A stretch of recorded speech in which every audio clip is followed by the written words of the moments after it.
Valley, the big building over there. And there is some philosophy, there's some kirtan, some entertainment, and a special feast also. So please join us either this afternoon or next Sunday. Please come and join. It's on every Sunday. Otherwise, the program here will be continuing in the temple room. We'll be having Bhagavad Gita class now, starting now. You can see the verses already up on the screen. And then darshan will be open throughout the day, all the way up until 9:30 p.m. There will be kirtans and talks happening in the temple room, and otherwise lunch prashadam is also being served. So please stay with us, and thank you so much for coming to Bhaktivedanta Manor. Hare Krishna. Just if everyone can please make some space here, so we'll be setting up the Vyasasan here for the Bhagavad Gita class. Thank you.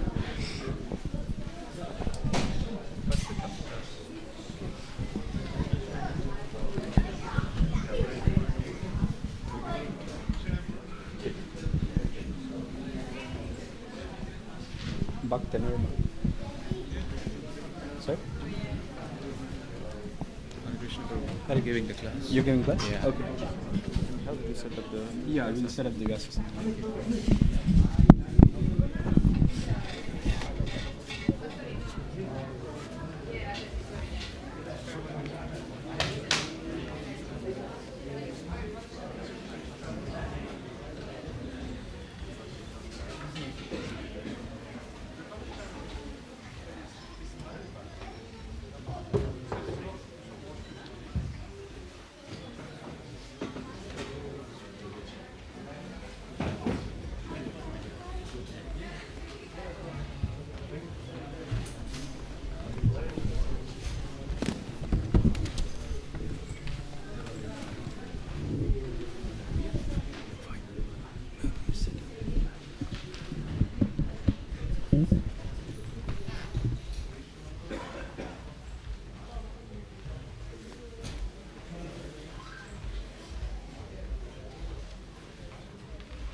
Yeah, I have it. Thank you.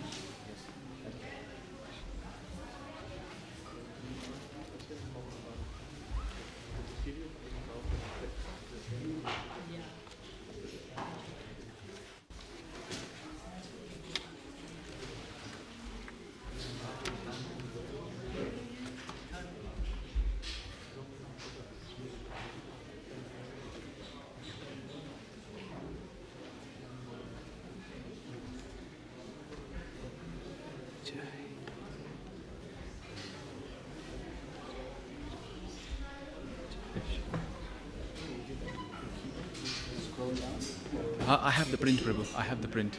Sorry, so I will If you tell me, I'll move it. Yeah. If you can, how you operate? I mean, just press the down arrow. Oh, that's it. Yeah, it's all set up. Yeah. Okay. Perfect.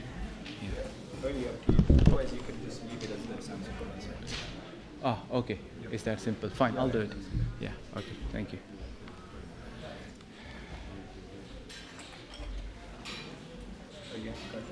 Yes, I have it, Prabhu. Thank you.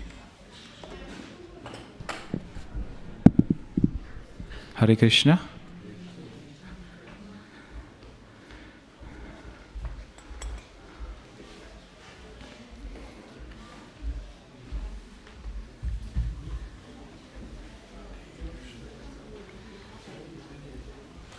We will do a small prayer.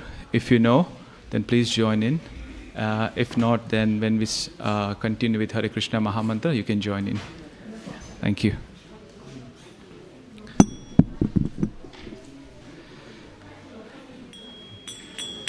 Jaya Radha Madhava Kunja Bihari Jaya Radha Madhava Kunja Bihari Jaya Gopi Jana Vallabha Girivardhari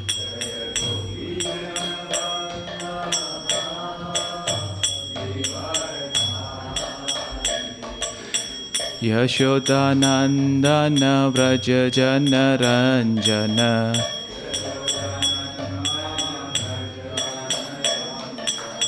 Yamunatira vanachari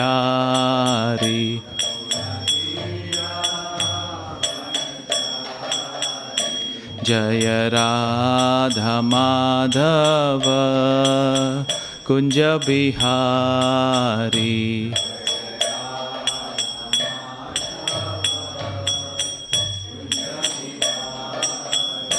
Jaya Radha Madhava Kunja Bihari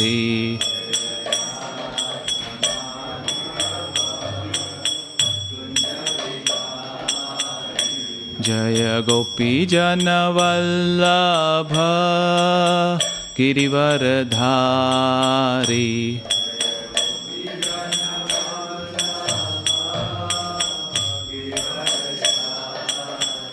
Jaya Gopi Jana Vallabha Girivardhari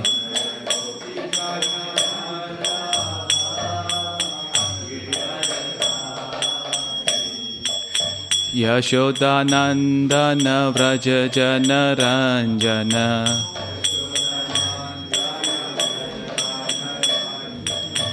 Yashodanandana Vraja Jana Ranjana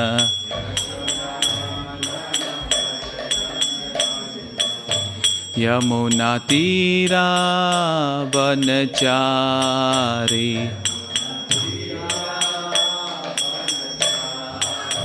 Yamunatira vanachari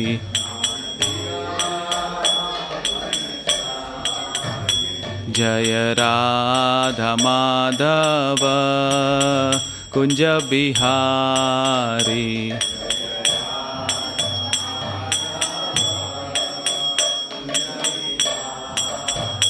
Hare Krishna Krishna Krishna Hare Hare Hare Rama Rama Rama Hare Hare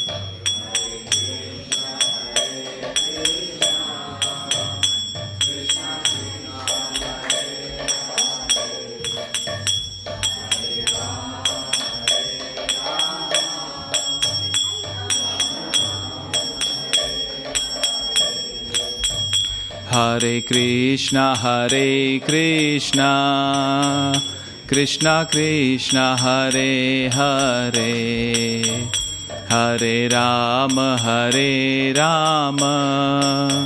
Rama Rama Hare Hare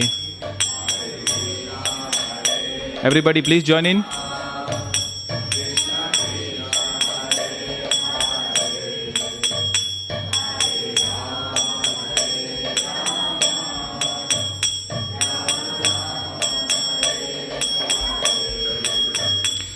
Hare Krishna Krishna Krishna Hare Hare Hare Rama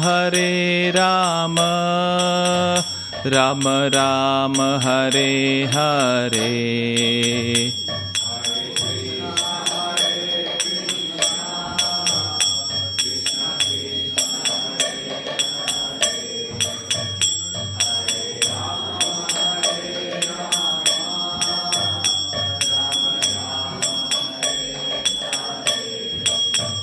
Hare Krishna Krishna Krishna Hare Hare Hare Rama Rama Rama Hare Hare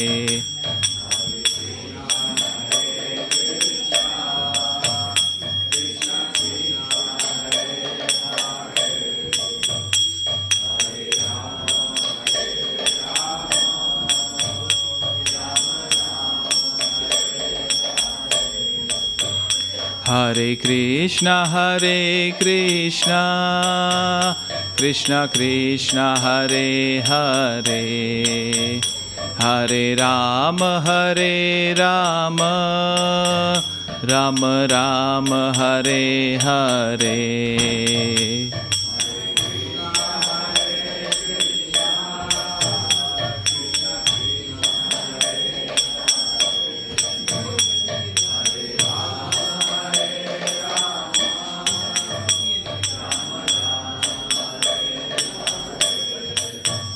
Hare Krishna, Krishna Krishna, Hare Hare, Hare Rama,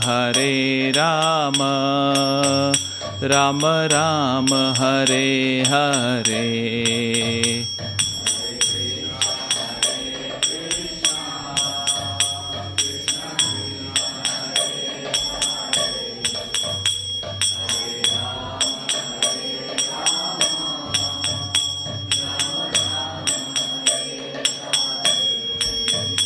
Hare Krishna, Krishna Krishna, Hare Hare, Hare Rama, Rama Rama, Hare Hare.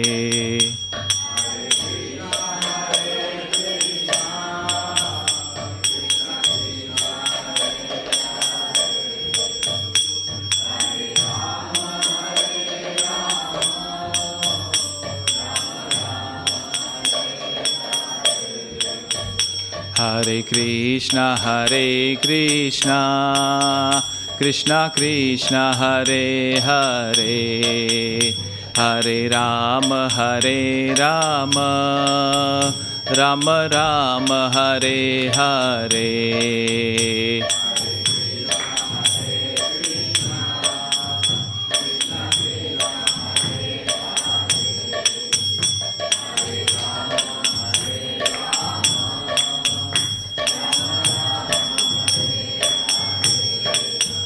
Hare Krishna, Krishna Krishna, Hare Hare, Hare Rama, Rama Rama, Hare Hare.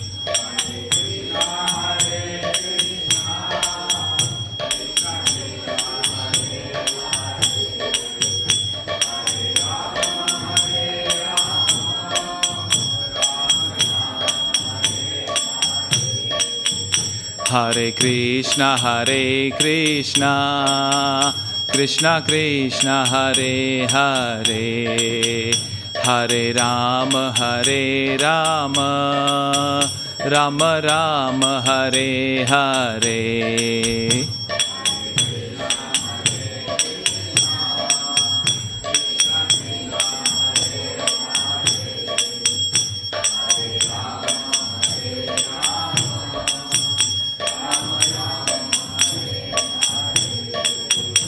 Jai Radha Gokula Nanda Radha Gokula Nanda Radhe.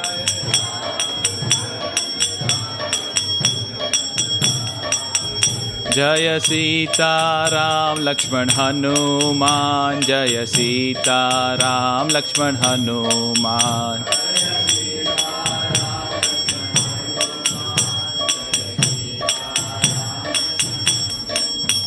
Jaya Gauranitai, Gauranitai, Gauranitai, Jaya Gauranitai.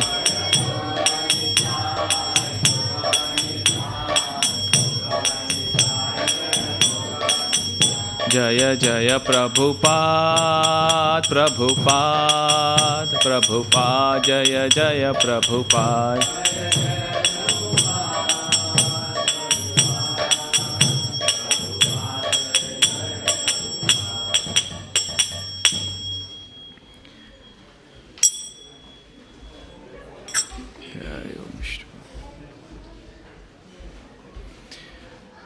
Om Ajnanatimirandhasya Jnananjana-shalakaya Chakshurunmilitam Yena Tasmai Shri Guruve Namaha.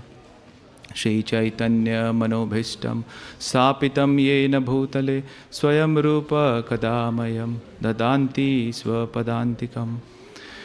जय ओम विष्णुपादाय कृष्णपृष्ठाय भूतले श्रीमते भक्तिवेदांत स्वामीति नामिने नमस्ते सरस्वती देवी गौरवाणी प्रचारिणे निर्विशेष शून्यवादी पाश्चात्य देशतारिणे जय श्री कृष्ण चैतन्य प्रभु नित्यानंद श्री अद्वैत गदाधर श्रीवासादि गौर भक्त वृंदा हरे कृष्णा कृष्णा कृष्णा हरे हरे हरे राम राम राम हरे हरे श्रील प्रभुपाद की जय. Thank you everyone for coming for today's afternoon program, and after Aarti taking some time to sit down and listen to the class. So today we are going to talk about Bhagavad Gita chapter 2 verse 30, which is up there. If you can follow the Roman transliteration, please do. If you can't, then you can just read the translation when I scroll down. So the verse says, Dehi nityam abadhyoyam dehe sarvasya bharata tasmat sarvani bhutani natvam sochitum arhashi. Translation. O descendant of Bharata, he who dwells in the body can never be slain. Therefore, you need not grieve for any living being.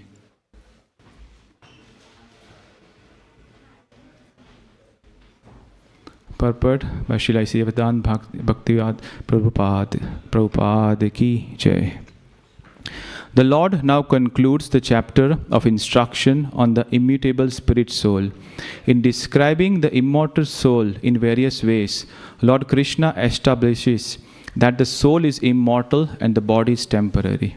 Therefore, Arjuna, as a Kshatriya, should not abandon his duty out of fear that his grandfather and teacher Bhishma and Drona will die in the battle. On the authority of Sri Krishna, one has to believe that there is a soul different from the material body. Not that there is no such thing as a soul, or that living symptoms develop at a certain stage of material maturity resulting from the interaction of chemicals. Though the soul is immortal, violence is not encouraged, but at the time of war it is not discouraged when there is actual need for it. That need must be justified in terms of the sanctions of the Lord and not capriciously.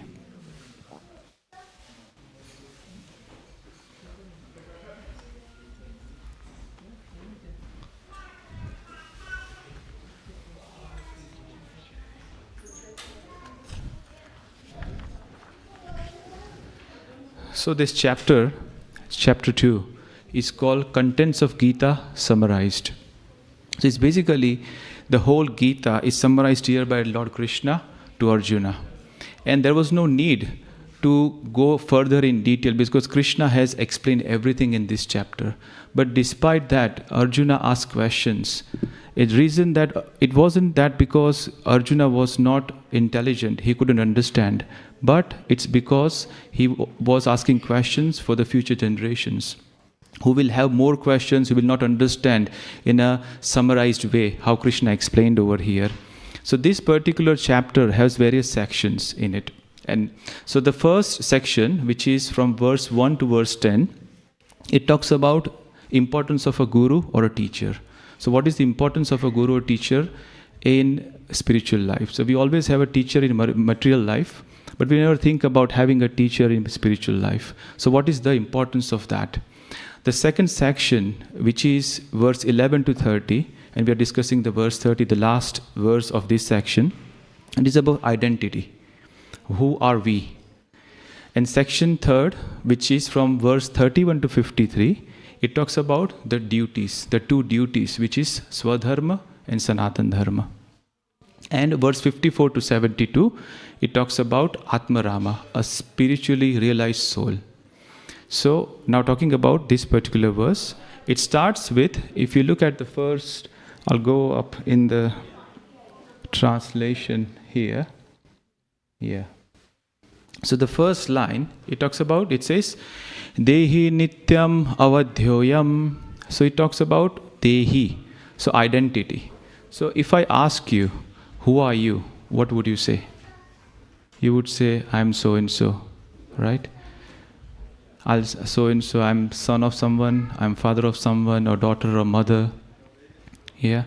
But who are we? We are just associating ourselves with the body. That is why we are saying that we are so and so.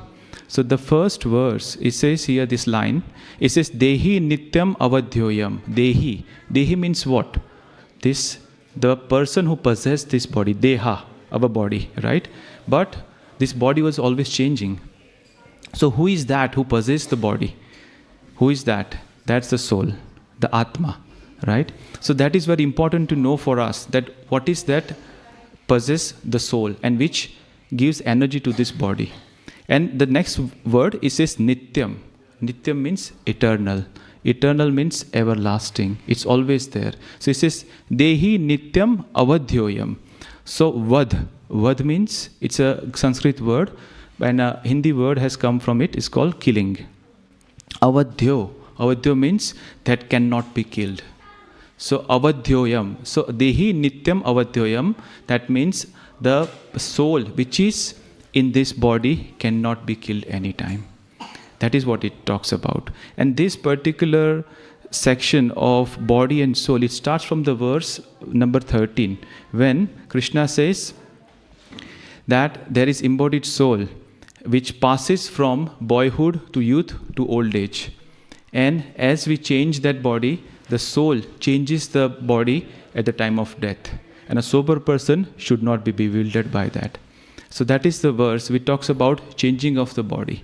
So when we lament, the last part of our this particular body is death, and we so much grieved on someone leaving us. But then, do we ever grieve about our childhood body, which has changed now to youth, to old age? Do we ever cry that, oh yes? Sometimes we look at our picture, we say, oh, you will look so cute. I was so cute. You're chubby. Yeah, we talk about that. But do we ever cry that, oh, I lost that body? It's always changing. So we are associating ourselves with that body. That is why, and the last phase of that change is death. But Krishna says here that body is everlasting, is always changing, right? It's not going to be that it's going to be same. It's always going to change. The soul is everlasting. It's nityam. So we should not grieve when someone leaves this body, because as we change the clothes, when it gets old and torn, similarly when this body gets useless and it's no more use of the soul, it leaves this body and then it transmigrate to another body. Some people might say that we don't know what is soul, we can't see the soul. But if you look at verse 16 onwards, Krishna talks about so many characteristics or qualities of the soul. And one of the verses, Krishna says in 20th verse of this section, it says, Na jayate mriyate va kadachin, na bhutva bhavita va na bhuvyaha, ajo nitya sashvatoyam purano, na hanyate hanyamane sharire. So what Krishna is saying here? He says, na hanyamane sharire. So when this body is slain, the soul is not slain. The actual translation, it says, for the soul there is no birth or death. It's everlasting, unborn, eternal, ever existing and primeval. He is not slain when the body is slain. So when Arjuna is worried about that, when he will kill in this Dharma Yuddha, his grandfather Bhishma, his teacher Drona, right, said they will be killed. But Krishna says they will be anyways killed. You have to do your duty. But when you kill them, their body will be, they will be free from this body, but the soul never get killed. Right? It will be eternal, everlasting, immutable. And there are so many qualities Krishna talk about. And in one of the verses, as we put the new garments and change the old ones, similarly, as I mentioned earlier, that's what it does. And one of the verses in 23, it says, the soul can never be cut into pieces or any weapon, nor burned by fire, nor moistened by water, nor withered by wind. So nothing can happen to the soul. Now, someone will ask that, we have not seen the soul. We have not seen the soul. So how do we believe into that? So its simple example is, what is the difference between a dead body and a living body? What is the difference between that? Something has left that body. What is that? We cannot see it, but does not mean that we don't believe into. We don't see that. It does not mean it does not exist. If someone says, when they send the spacecraft into other regions, other planets, they say we have seen volcanoes, craters and everything. We believe into those, isn't it? Because we see some pictures, but we haven't been there. We're just believing some information which people are telling us. But we always question when our Vedic literature is telling us something. But in Svetashvara Upanishad, there is a verse, and it says this: when the upper point of a hair, so a tip of a hair, is divided into 100 parts, and that each part is then further divided into another 100 parts, that section is the size of the soul. And it's clearly mentioned in our Upanishad and Vedas. It is kind of belief we need to do. So that is very important, that we believe in soul, because that is the difference between a living body and a dead body. And if sometimes, people grieve for the body. So if you ask them, then what you're grieving for? They say that person has left. But then that body is here, isn't it? That person has left, that body is here. Why you're grieving? They said, no, that body is not usable. Usable means it had left. So then the soul that has left, right? Have you ever seen that soul? We have not seen that soul, isn't it? So the body is there, we are still grieving. That soul we have never seen, right? We are grieving for that, or we are grieving for this. We can't decide. So it's important for us to understand, to a platform, come to a level that we are not this body, we are soul. That is the first lesson that Bhagavad Gita teaches us. So the next line, if we go there, it says, if you read, Dehe Sarvasya Bharata. So Dehe Sarvasya Bharata is very important. What Krishna is saying here is that where it is applicable, this soul, Sarvasya Bharata. So every species has a soul. It's not that only humans have a soul. Every species, every form have a soul. So Krishna is saying that every single entity who possesses the material body have the soul.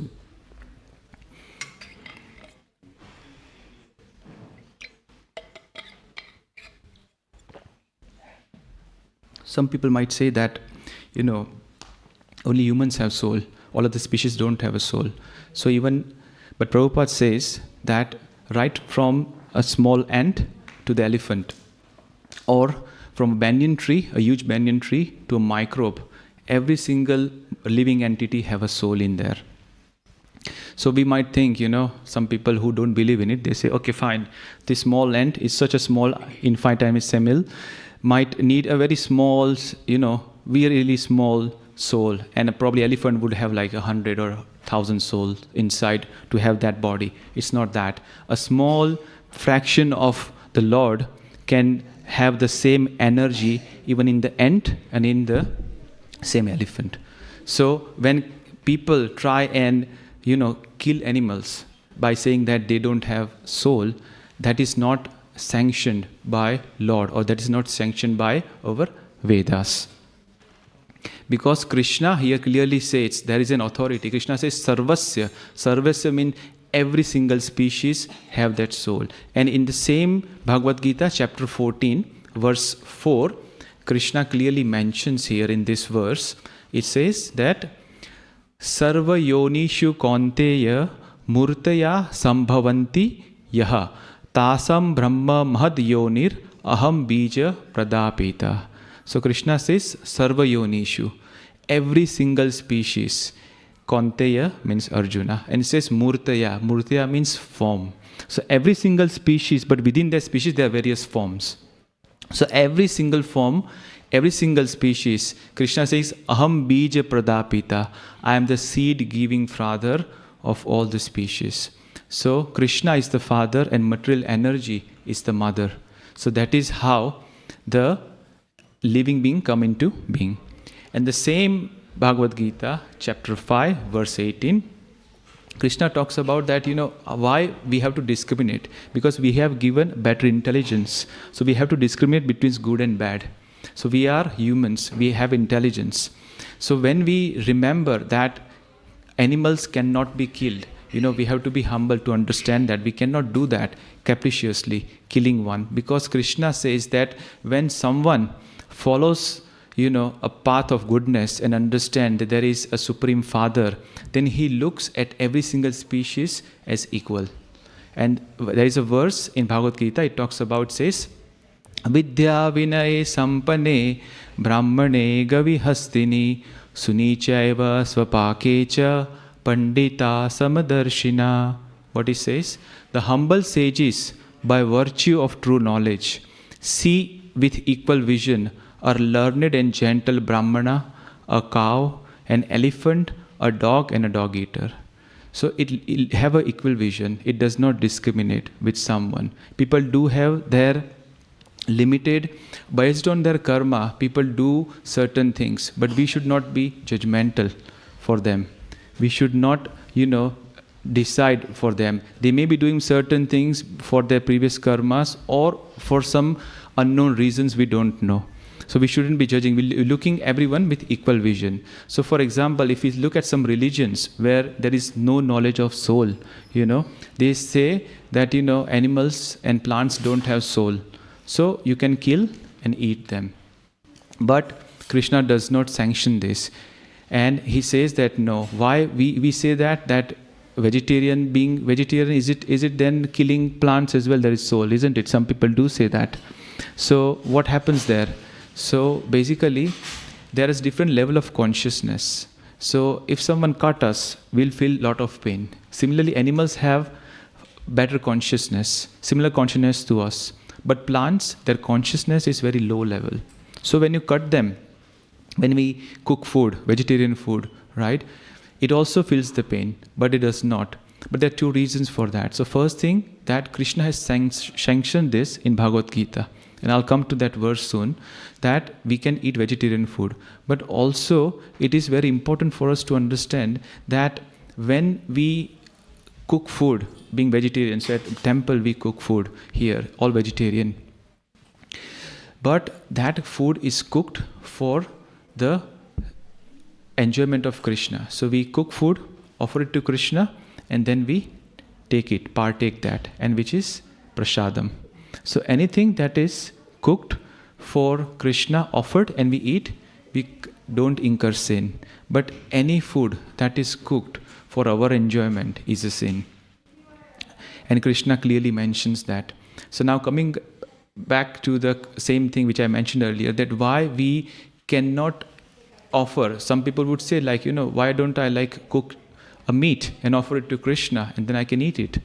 But Krishna haven't sanctioned it. Krishna, in one of the verses, Bhagavad Gita, he says, Patram pushpam phalam toyam yo me bhaktya prayachati tad aham bhakti upaharitam ashnami prayatatmanah. So basically, Krishna is saying here that if someone can offer me with love and devotion a flower, a leaf, a fruit or water, I'll accept it.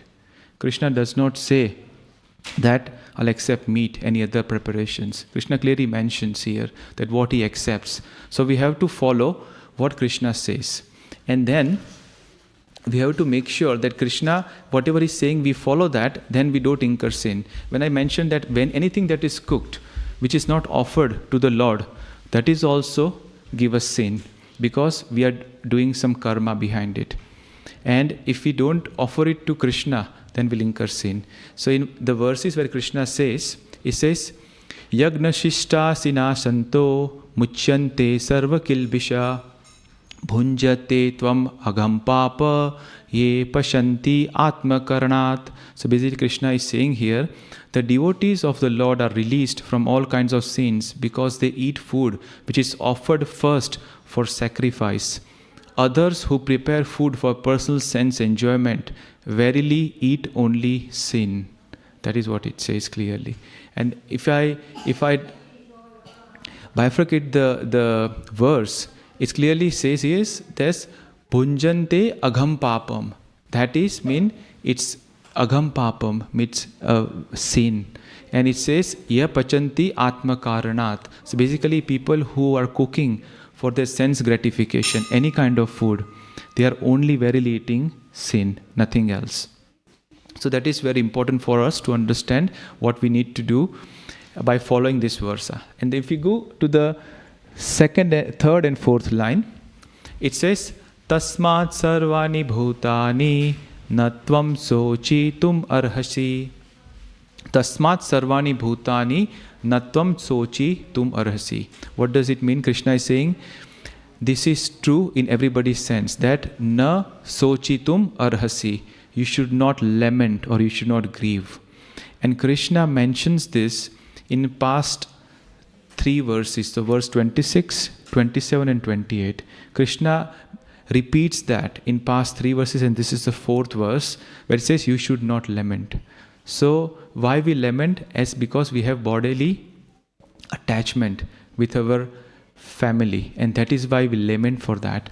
So it's clearly saying that you should not lament for the body for your grandfather, for a maternal uncle, for your kings, queens, anyone, because that is all the reason for our lamentation. We should not do that, because Krishna mentions this, said you should not restrict your compassion to the body only. You should have compassion to the soul.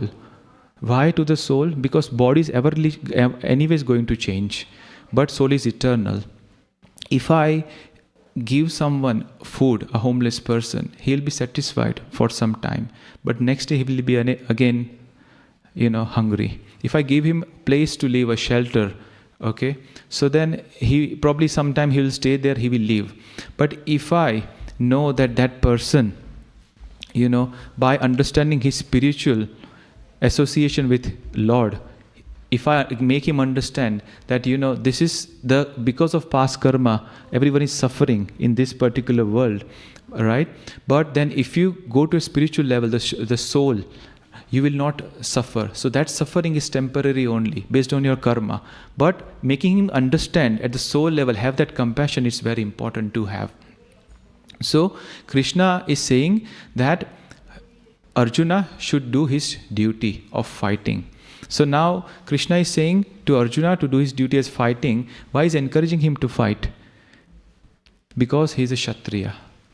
So Kshatriya are meant to fight. They meant to protect everyone. So it is his duty.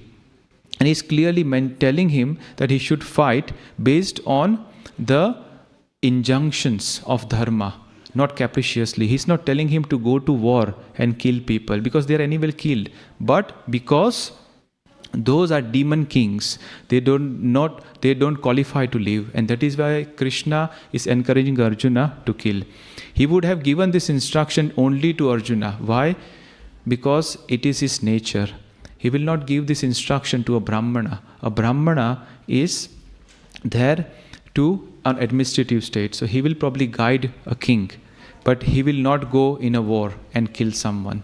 It's only Kshatriya who does the job, and that is why he is encouraged to kill.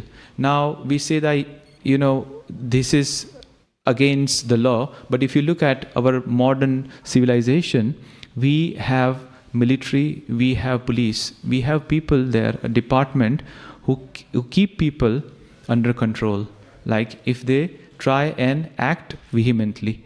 So that is very important. So we have police, we have military, we have to defend a country, a religion. So similarly, Krishna is asking and telling Arjuna that you should fight and do your duty. That is very important, because doing the duty is why important, because Krishna, it says there is Swadharma and Sanatan Dharma. It is his duty. So Brahmana, Kshatriya, Vaishya and Shudra, they are 4 orders of the Varnashram Dharma. So Brahman, Kshatriya, Vaishya, Shudra. And there are 3 stages of life, which is Brahmachari, Grihastha, Vanaprastha and Sannyas. So this is called Varnashram Dharma. And person should follow his duty. So there is Swadharma and Sanatan Dharma. What is Swadharma? Swadharma means occupational duty. A person's duty, our duty as a father, as a mother, as a son, that is our duty. We have to do that duty. But what is our Sanatan Dharma? Our Sanatan Dharma is our dharma, the dharma of a soul. What is that dharma? That is to have that loving propensity for the Supreme Lord, to love Him, to understand Him. That is Sanatan Dharma. So someone might just follow his Swadharma and not follow Sanatan Dharma. So he probably eat, sleep, enjoy life, with family, and then leave this body. So he just done his Swadharma, enjoyed this, and based on his karma, he'll get a new body. But he has not done Sanatana Dharma. Some people prematurely leave their Swadharma, leave the family, even if they are married, leave their children and take sannyas or go vanprasth and live somewhere secluded life. That is not also allowed here. Because Arjuna do say that, that I will live like, I will beg. But it is not his duty. His duty is Kshatriya, is to fight. So if someone's doing that, by prematurely living that is also not right and it's not allowed. So the Swadharma and Sanatana Dharma, both should go hand in hand in this life. Because if we have Swadharma, it maintains our spiritual life when we need it, because we need money in this day and age. And then when there is Sanatana Dharma, when something goes wrong, which eventually always goes wrong in this life, there is always onslaught in our life by various reasons. Then if we have a strong spiritual foundation, then the Sanatana Dharma or our spiritual life will take care of our Swadharma. So basically that is very important in here. And in this 20 verses, Krishna talks about 3 important things, 11 to 30.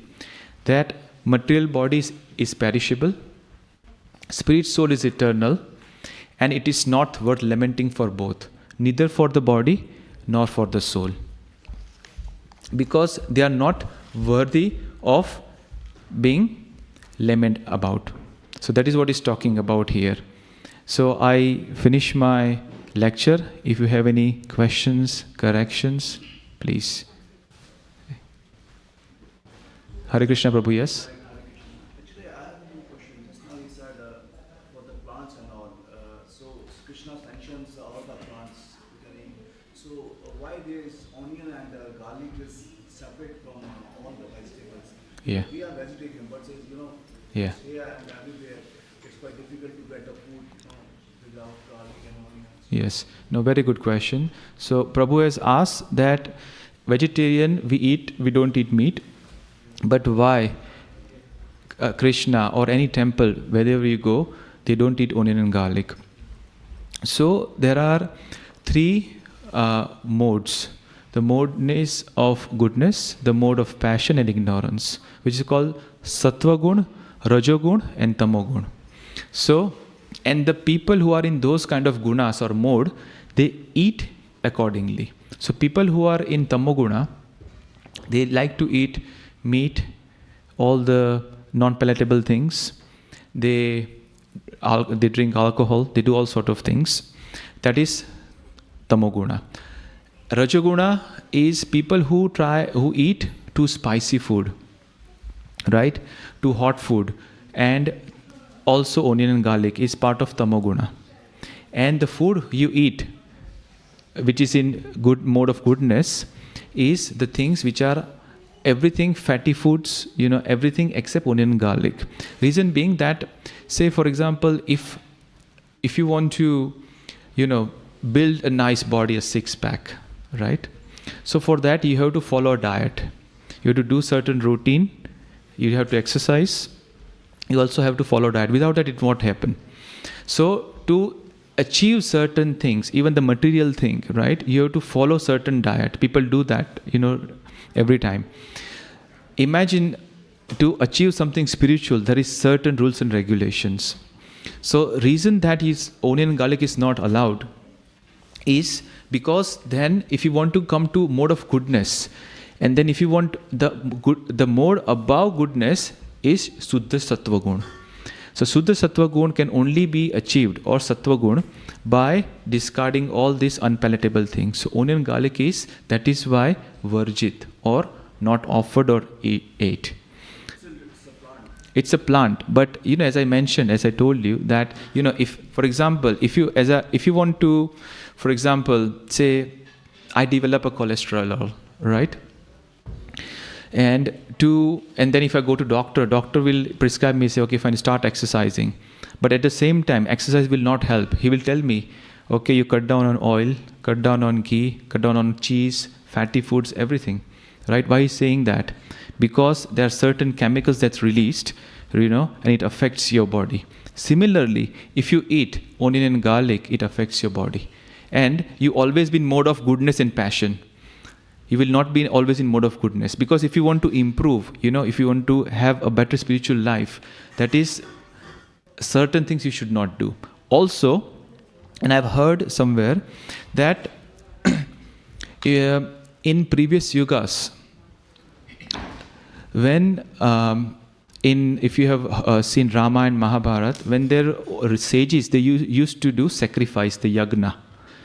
So when they used to do sacrifice with lot of betterment of people or do something good, they were demons, and they had all these powers and shaktis at that time, right? So they used to come and create disturbances on those yagnas. And how they used to do that? They used to throw urine, vomiting, everything, all these inauspicious things into the sacrifice, the Havan Kund, right? So it just destroys everything.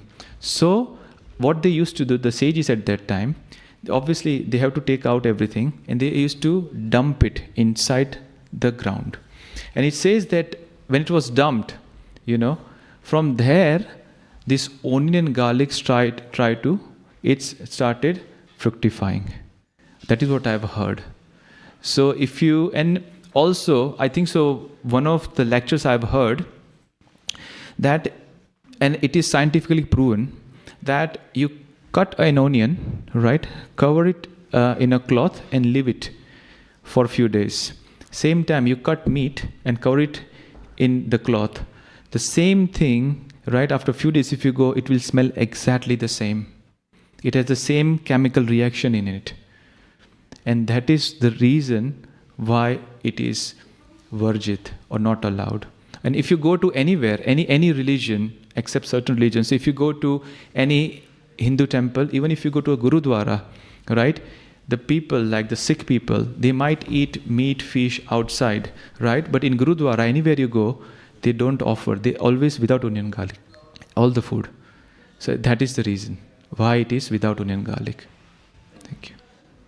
Any other questions? Yes, Prabhu? The body is said that it is non-existent, and the soul is eternal. Yeah. So this eternal soul I can understand, but why the body is called non-existent? Because I think the body is the only thing physically we can see that exists, but the soul we can't test or prove that it exists. So you're saying that body is non-existent. Yeah. So bodies, when I say body is non-existence, it has come into being for a while here, right? And it's non-existent because based on our past karma, we have taken a certain type of body we get. Is non-existent means temporary. It is existing as of now, but it is temporary. It is anyways going to change, After some time, my body will change and I'll grow old, from boyhood to youth to age. So it is there, but it is temporary. And then it will change, and then the last change which we see, because we associate ourselves with that body, we associate our relation with that body, the last change is death. And the soul leaves that body which is useless and transmigrates to another body. So it is there, but it's temporary. But soul is eternal. You cannot find. So Arjuna asked here that, what is the existence of soul when it's so no one can tell. It's because Krishna here in one of the verses says primeval. Primeval means you cannot find. It's infinite. When it came into being, no one knows except Krishna. And out of millions of births, we have come to this human birth. So it is also very important to understand for us that why we differentiate from animal body to human body. And it is very rare to take. The biggest I would say, a person that would make a mistake by not utilizing this human birth, that is the biggest disadvantage you would do to this human birth of life. Because if you look at overall actions of a person, of a human, and any other species, is exactly same. So we eat, they also eat. We defend, they also defend, right? We recreate, they also recreate, right? Exactly same thing, right? But the only difference is we do things in a more posh or better way. But the action, if you look at it, is exactly same. There is no difference. So why Lord or Supreme Krishna has given us this better or higher intelligence is to make most of this human birth of life. And how we can make most, it's not given us to just eat, sleep, defend and enjoy this life, but to find out what is the real purpose of this human birth of life. And real purpose of life, human birth, is to understand the Supreme, to have that affection, to create that love within our heart for Him, and have that exchange for a Supreme Lord. And that is the reason. Any other questions?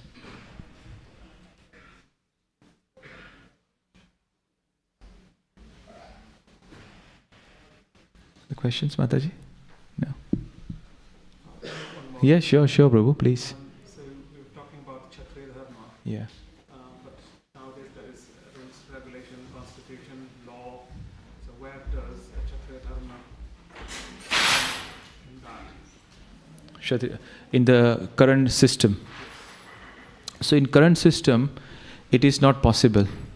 Why it's not possible? It's because the current system, Prabhupada says, that everyone born in this current Kali Yuga, Hare Krishna, is born Shudra. So as I mentioned, there is Brahmana, Kshatriya, Vaishya, Shudra. So Brahmana are the priest. Kshatriya are the administrative state, the kings. Vaishyas are mercantile, who do business and maintain. And then Shudra's duty is to serve the three other occupations, Brahmana, Kshatriya and Vaishya. But now, the Kali Yuga has gone topsy-turvy. And you look at some of the Shudras have now become kings. They even become priests, by forging things. And that is why it's not possible in this system.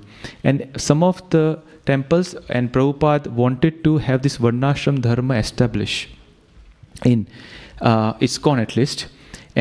But if you look at it, so everyone is born Shudra, we don't know what is our occupational duty.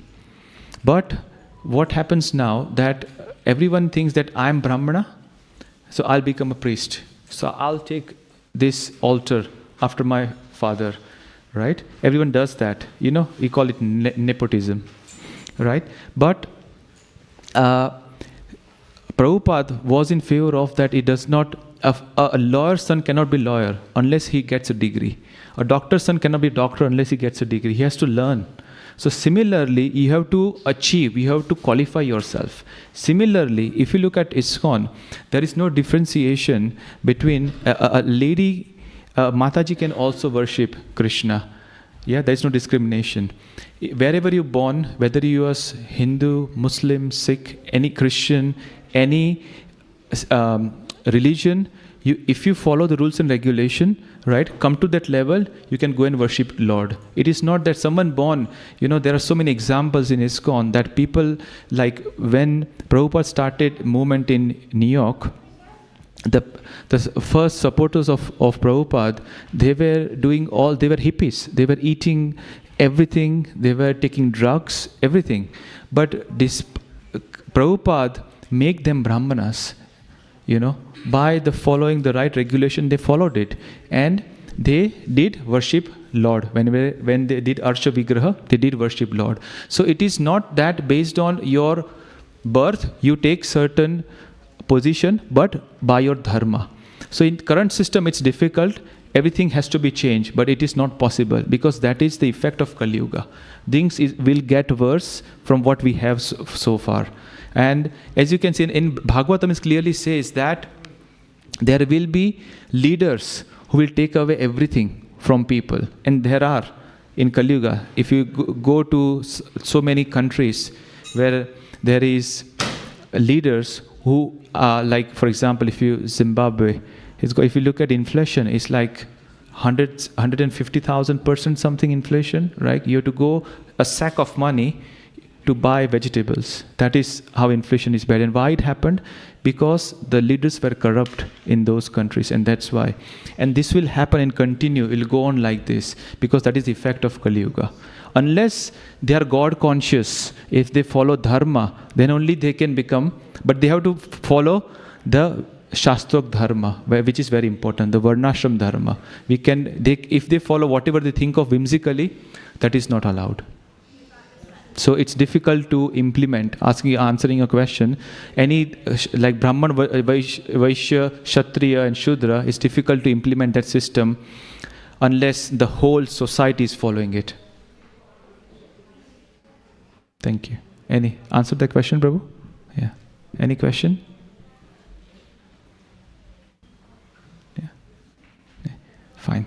Thank you very much, everyone, for listening. Yeah. Hope the words came out from my mouth with right consciousness, and hope I was some for value for everyone and pass some message to you. Thank you. Hare Krishna.